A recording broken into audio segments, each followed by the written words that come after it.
Hello, welcome to this, the 1000th episode of Patrick Alexander's World of Content. I'm your hero, Patrick Alexander. Thank you to all of the channel's supporters for bringing us this far.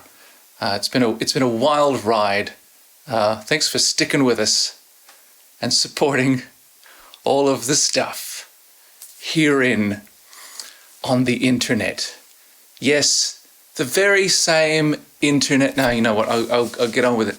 When I was in my mid-20s, I lived in Sydney working for a magazine, and I spent a lot of time in pubs in the inner west, drinking with cartoonist friends, largely, and also drawing. And I got into the habit, because of that, of drawing on coasters whenever I was in a pub or a restaurant. Over the coming years, eventually I stopped, more or less because, for one thing, I moved to Japan, and izakayas in Japan don't have like paper little cardboard coasters as often as pubs do in the West. And also because even in Australia, it became less easy to find coasters with blank backs that you could draw on. They started printing things like advertisements and whatnot on the reverse side, which is really annoying. Anyway, I would go to the pub and draw on a coaster, just a really quick little doodle with my little quick doodly characters. I'd usually draw and ink it at the pub while chatting with friends, and I would then later take it home and try to paint it. I was trying to teach myself how to use watercolors. Drawing on little coaster canvases as well was a nice chance to develop my skills of composition and framing and that sort of thing. And anyway, I've still got most of the ones I drew back then. This one's from 2005, from the Delaney in Newcastle. That must have been for one of the This Is Not Art festivals, I reckon, back then. What else we got? Some Christmas cheer from Tokyo. This one's just from a party at a friend's house, so no pub logo on the back. This one, the coaster, is from Uotami, which is a izakaya chain, but I must have taken that, having found some rare blank-backed coasters in Japan, I must have taken that to draw on later. I've done an illustration there in Mr. Donut in Shizuoka, way back when, November 2006. Here's one I drew in 2012, March, in Japan, as you can see, in some classy restaurant at Miyajima, which I also drew later. Here you go. That's obviously inspired by Miyajima. I drew that in October, 2012. Back in Australia, when I was visiting, I must have drawn this to kind of purge the experience of this. This is what I had previously drawn on Miyajima, and as you can see from Raimondo's speech there at the time, I thought I had twisted my ankle, but in fact, folks at home, what you see here is a coaster drawing that I drew with a broken ankle, unbeknownst to me at the time. Ha ha! That was among the worst days of my life. You know what? I was completely alone. So I'm going to say that was the worst. There have been some other bad days.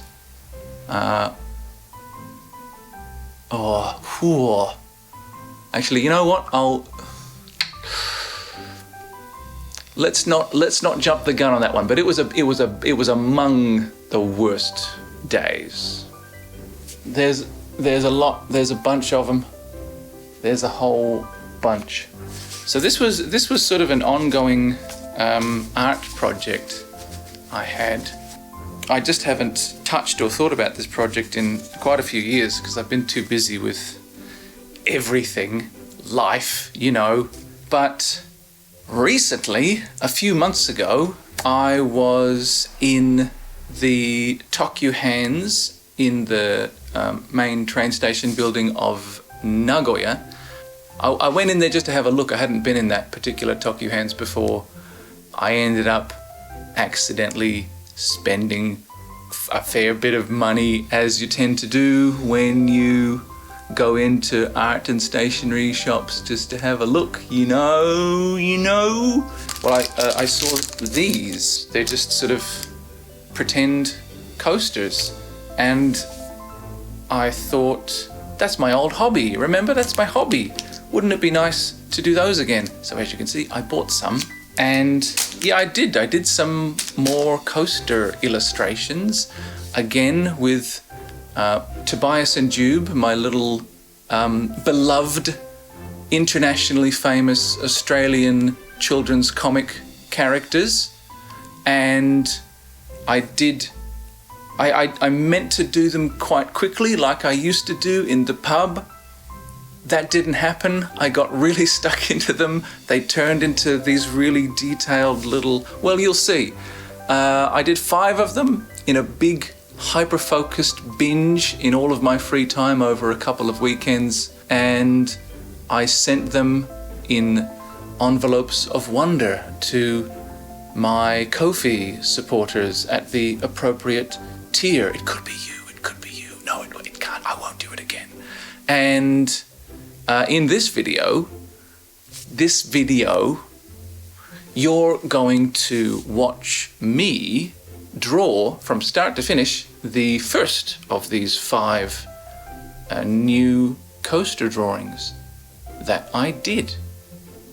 Won't that be a friggin', I don't say friggin', won't that be a fucking thrill for you? It will, won't it? It will. So let's get on with it. So these are the pretend coasters, mini artboards really, that I came across in Tokyu Hands. They're made by Copic and, as you'll see later, take Copic and Copic-like marker colours really beautifully, as well as ink from my brush pens and fineliners. Real beer coasters are made of card that is typically soft, inconsistent, and of course, somewhat absorbent. So ink from any sort of pen other than a ballpoint might bleed like a shaving nick as soon as the nib makes contact. And I remember, when I used to paint them with watercolours, some of them would immediately suck the paint from the brush like a sponge, leaving the colour on the surface kind of weak-looking and splotchy, like a Victorian urchin dying of scarlet fever.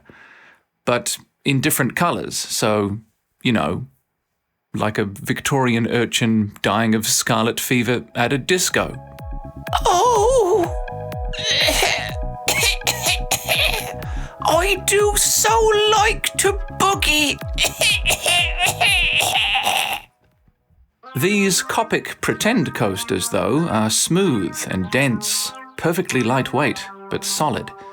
They have a diameter of 9 centimetres, which seems to be a standard width for coasters here in Japan, whether circular or square. The coasters I still have from Australia tend to be a little wider, 9.5 or even 10 centimetres. The Copic coaster cards are also 1 millimetre thick, so yeah, the same size and shape and weight as a real beer coaster, just much, much nicer to draw on. I don't know if Copic make these in a square shape as well. That extra bit of space in the corners can really make the process of drawing feel less cramped, even on such a tiny canvas. But I do really enjoy the creative challenge of composing an image in a circular frame. You might have noticed that I began this illustration by sketching in a horizontal line, so I can keep track of which way is up. Near the entrance of Japanese Shinto shrines, you'll usually find a pair of guardian statues, typically in the form of koma inu, these half-lion, half-dog-looking things that seem equal parts ferocious and playful. You'll see them in China too, where they originated, and in the Chinese context, they are definitely supposed to be lions. Now, I'm drawing a Shinto guardian statue here, but this time it's not a koma inu, it's a fox. This is also very common to see, and if you do see them, you know that you have found a shrine to the god Inari. Inari is a god of rice, who, over the centuries, came to be worshipped all over Japan and associated with household happiness, general prosperity, business success, raindrops on roses, whiskers on kittens, etc., etc. He's such a dick-swingin' big deal in the multitudinous Japanese pantheon that, as well as having several major shrines of his own, you will also very often find Inari shrines as small, separate structures within the grounds of Shinto shrines and Buddhist temples primarily dedicated to other deities, like a religious granny flat, except everyone in the country has the same granny. A bit like European royalty. Anyway, for that reason, if you're visiting a traditional religious building in Japan, take some time to wander around the grounds, and in amongst the gardens, usually at the back of the main building and off to the side, you might just find a cute little shrine with a couple of cute little fox statues waiting on the doorstep, wearing their cute little red bibs. Will they be doing this cute little pose, raising their back legs in the air and looking smug, like a wellness coach spruiking her beachside yoga retreat on Instagram? Well, probably not. No pair of Inari foxes is exactly the same as any other pair, but we almost always see them sitting upright, often with a symbolic item held in the mouth or beneath a front paw. This drawing of mine is based on a real location and hence a real statue. I'll show you some photos later. But the pose was surprising and amusing, which is, I suppose, why I chose it as something to draw.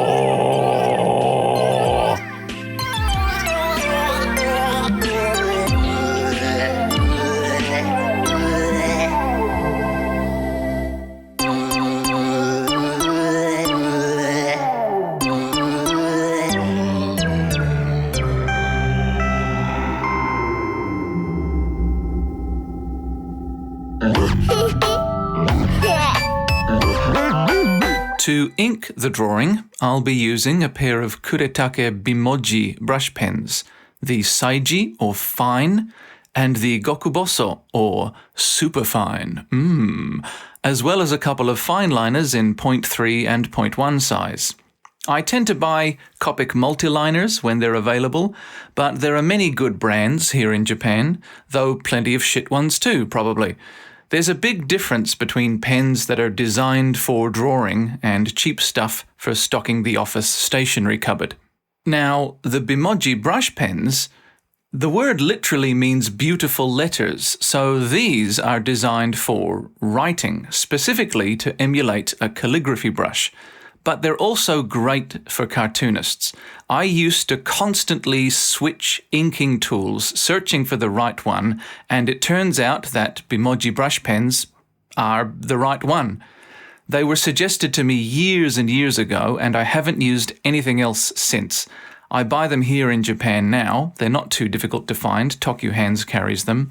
But back in Australia, I would regularly buy them online from Jet Pens, often combining orders with other cartoonists to save on postage, because we all wanted Bimoji. If you're a cartoonist using real media and you want the benefits of inking with a brush without the mess and bother of learning to ink with an actual brush, hair tied to a stick and dipped in wet soot like the world's fanciest caveman, try the Bimoji. The thicker sizes come closer to capturing the versatility of a real brush, but for me, the two thinnest sizes are a perfect sort of chimera of brush and pen. You get that variety of line weight, but it's subtle and with the tight, practiced, comfortable wrist control of a pen. The nibs are flexible without being soft, and provided you're using proper paper, the ink goes on black. It goes on black and even, with nice, crisp edges, as it should. And finally, the ink is water-fast, as you'd rightly expect, but it's worth mentioning because sometimes inks are not. Some pens are fun to use and make beautiful lines, but a sweaty hand will mess them up, and a spilt drink or enough stray raindrops will erase them totally. If there's a problem with the Bimoji, especially the thicker ones, it's that the very tip of the nib will wear a little and you'll lose that ability to make the finest of fine lines. That won't happen with a real brush. Another point in favor of caveman traditions is that, like most pens, the Bimoji is not refillable, so in the long run, that's a lot of rubber and hard plastic you're having manufactured and then sending to landfill. But what price beauty? What price beauty, I explain to my surviving descendants as they lead me to the execution block across the blasted landscape of the climate apocalypse. I'm just kidding, of course. I can't afford to have children.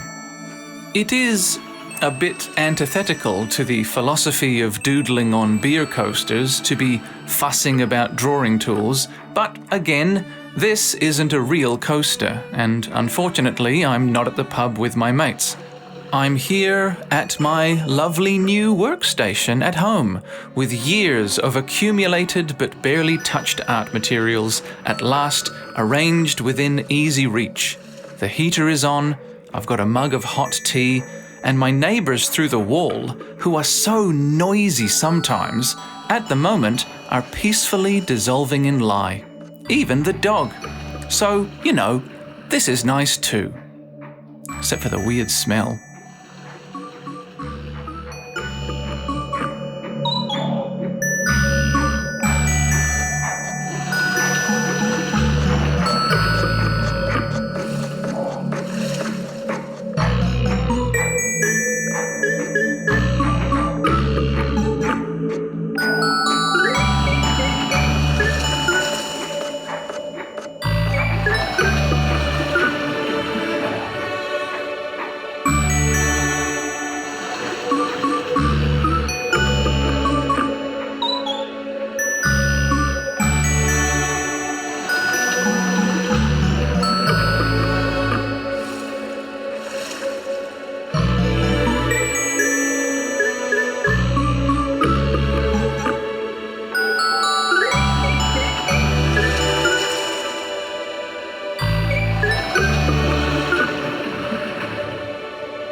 You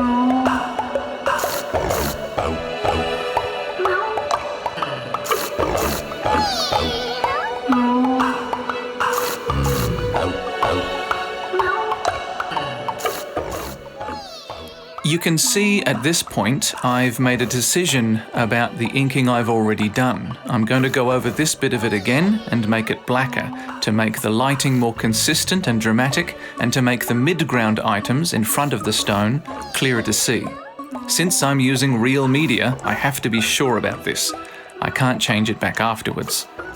While editing all the boring bits out of this video, well, hopefully, I realized that I spend about 1/3 of my drawing time not physically making marks on paper, but making calculations, pen in hand, looking at what's in front of me, imagining different ways forward, and finding the correct one.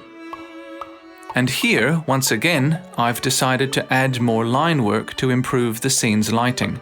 And rather than improvise, I've gone in again with the pencil to make sure it will be consistent and just so. I really don't want to mess up this lovely drawing. But even so, I'm trying to stay in the flow and leave a little room for some spontaneity in the inking, because becoming rigid and fussy at this point will kill the drawing too. There's a balance here, and it's different for everybody.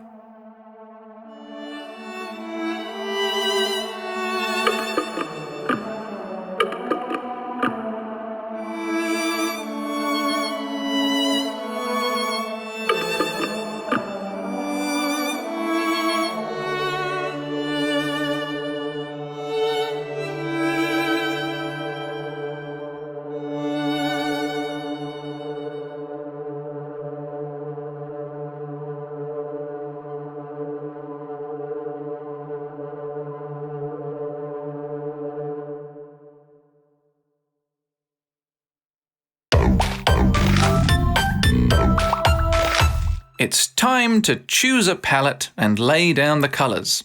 I'm mostly using Marvy Plume permanent markers with a few Copic Ciao markers too.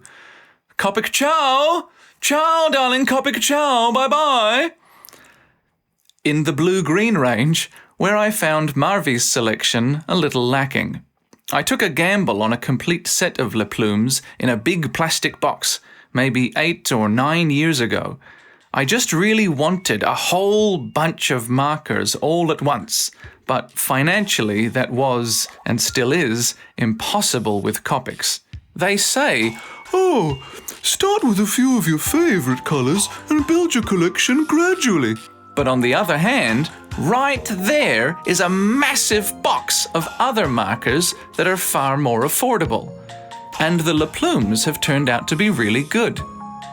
The Plumes aren't refillable, and neither are the Copic Ciaos actually. Ciao! Which is a shame, but what I might do is replace them one by one with Copic sketch markers as they gradually run out.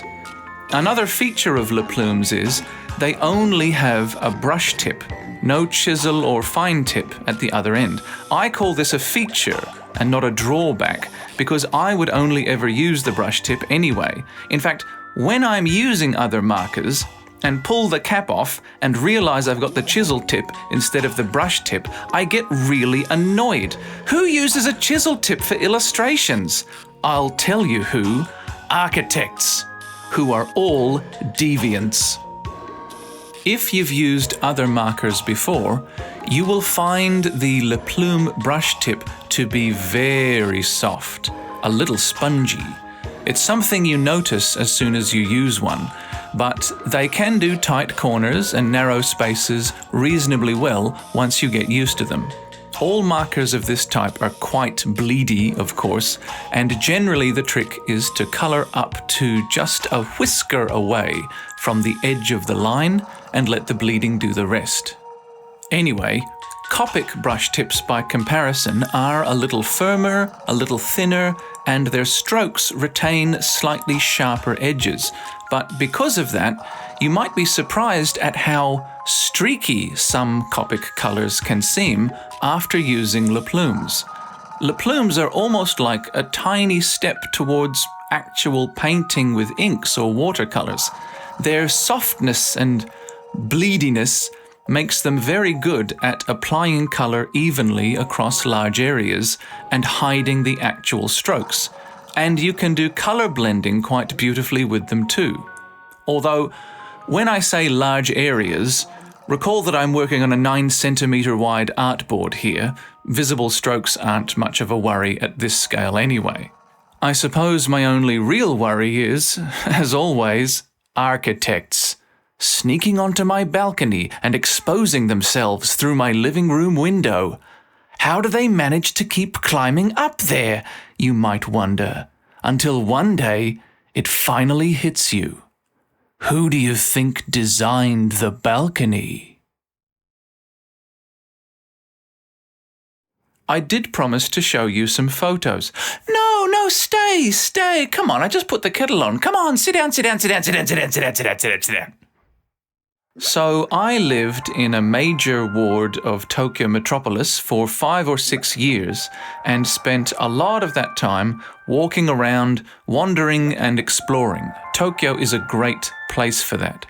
But the Inari shrine you see here, somehow, until about a year before leaving, I never knew it was there, despite having walked within meters of it hundreds of times, despite having dined more than once in a restaurant right in front of it, despite the area being right at the edge of the commercial district, and despite the fact that I'm always actively looking out for just this exact type of hidden place. It's just that well hidden. Inari shrines are characterized by long entrance paths with multiple red shrine gates, and as you'll have noticed, as I made my way along this one in early December of 2020, cats began to appear. It's not unusual to find stray cats living at shrines and temples, but this one has a lot, and I apparently came at the time of day when the person or people who take care of the shrine had been feeding the cats, so they had all come out of hiding, which made the whole discovery that much more magical. I even witnessed at the stairs ascending to the main hall a little conflict between a few of the cats and a local crow who was also familiar with this daily phenomenon of feeding time, despite not being on the guest list. There's a lot of greenery here, a lot of shade, and the grounds are well maintained, but a little more overgrown, and the buildings and fixtures a little more worn than you might find at a more popular shrine of similar size. And especially with fallen autumn leaves sprinkled unevenly across the stone paths, it had that touch of nature that makes a place like this feel mysterious and sacred. It was so quiet, too. The contrast with the commercial district, literally a stone's throw away, was wonderful, especially as you turn away from the main hall and descend the steps through more red shrine gates to a garden-like area at a lower elevation than the surrounding neighborhood, of trees and moss and crooked paths leading to more Inari shrines. Yes, miniature Inari shrines within the Inari shrine, each no doubt with its own purpose and significance. And also this particular cat, who was very happy to keep me company the whole time and pose for 100 photographs atop its own little plinth of worship. And down here on the circular path around a fenced mound, there are 2 or 3 such tiny shrines, some parts constructed or reconstructed with cinder blocks. Among them, this one, and guarding it, the pair of unusual leg-kicking fox statues that I based my drawing on. Their noses sadly weathered away, no cinder blocks tiny enough to replace them. What's wrong with Lego and superglue, you might ask, and a fair question it is.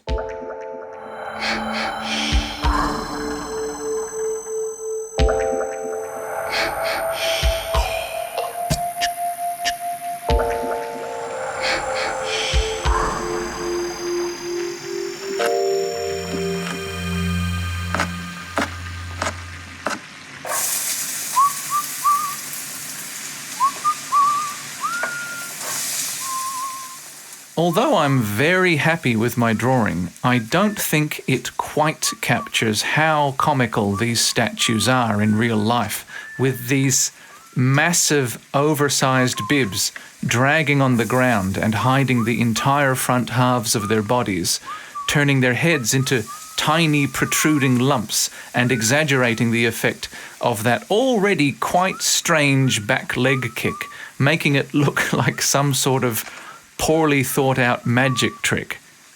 Anyway, it's not only the statue but the mood of the whole place, and many others like it in Japan, that has inspired this particular drawing. That feeling of coming across something pretty, something cute, a special, secret place, hiding in the shade, down a side street, behind a building, around an invisible corner.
I was maybe going to stop with the markers, but I've put more effort than usual into the lighting in this picture, so I don't mind investing a bit more time to get the most out of it.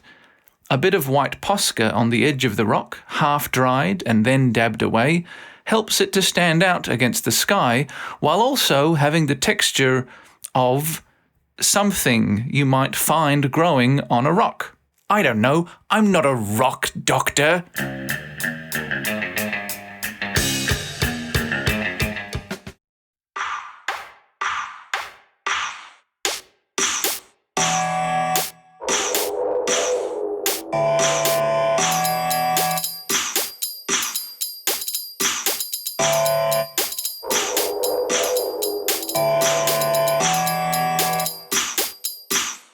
And it's just a single dark blue pencil I'm using for the whole thing, I think. Quite gently, slowly building up some tone and texture, helping to differentiate the light and the darkness, like a prophet of the Lord, or perhaps God himself in human form. Look at my incredible drawing of cartoon blobs. Witness its glory! and decide for yourself.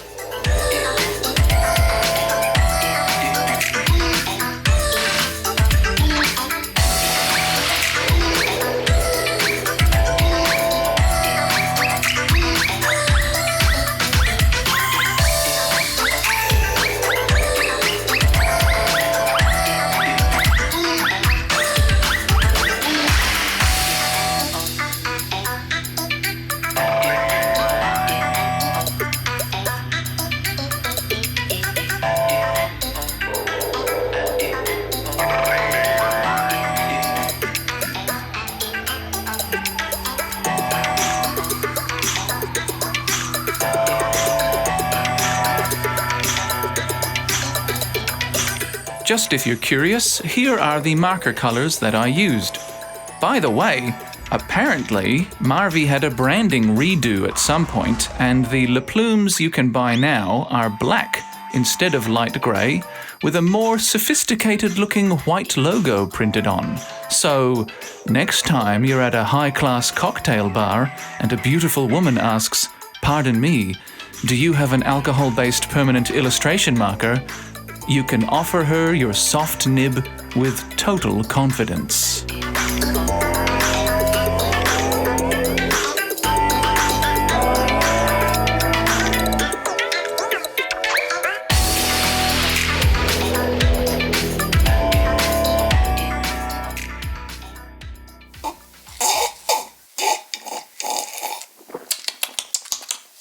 Oh, you're back!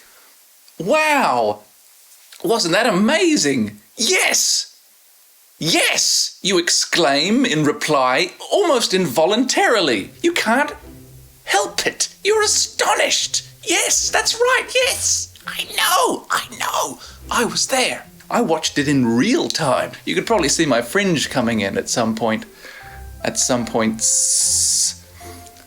I watched it in real time very, very closely. As I mentioned, that was the first one of 5 that I have similarly filmed.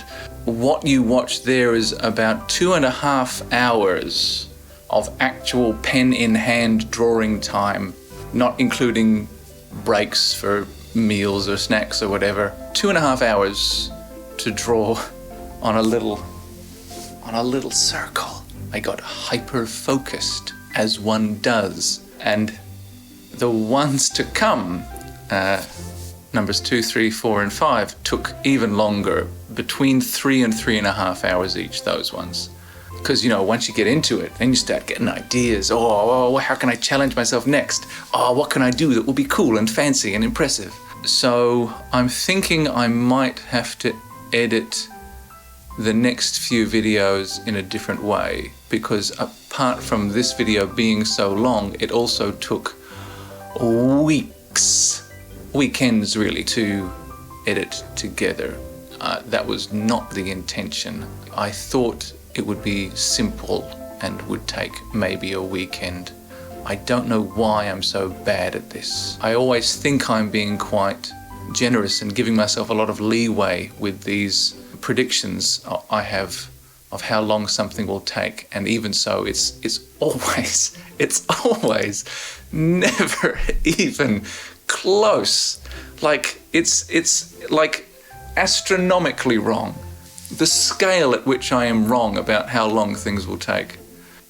I am glad that I've, at least with this one, shown the whole process from the first touch of the pencil to the last little whatever it was that I did last, even though most of it's sped up. You get to see everything.